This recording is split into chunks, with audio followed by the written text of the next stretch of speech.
নিভে যাবে না। খ্রিস্টের প্রিয়জনেরা, আপনি বেছে নিন যে আমি ঈশ্বরের কাছে থাকবো না আমি শয়তানের কাছে থাকবো।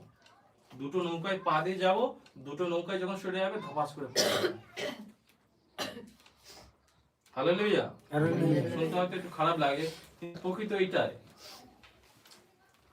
আমরা যেন ঈশ্বরকে সঠিকভাবে আমরা ভালোবাসি। খ্রিস্ট পেয়েছনেরা, ঈশ্বর চায়, ঈশ্বর বলছে যে যখন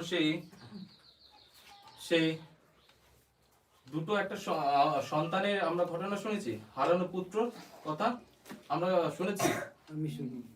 যখন একটা মুনি ছিল, তার দুটো সন্তান ছিল, এবং তার মধ্যে একটা যে ছোট সন্তান মানে যে ছোট ছেলেটা ছিল, সে বাবাকে বললো, বাবা তোমার যা জায়গা আছে আমাদের দু ভাই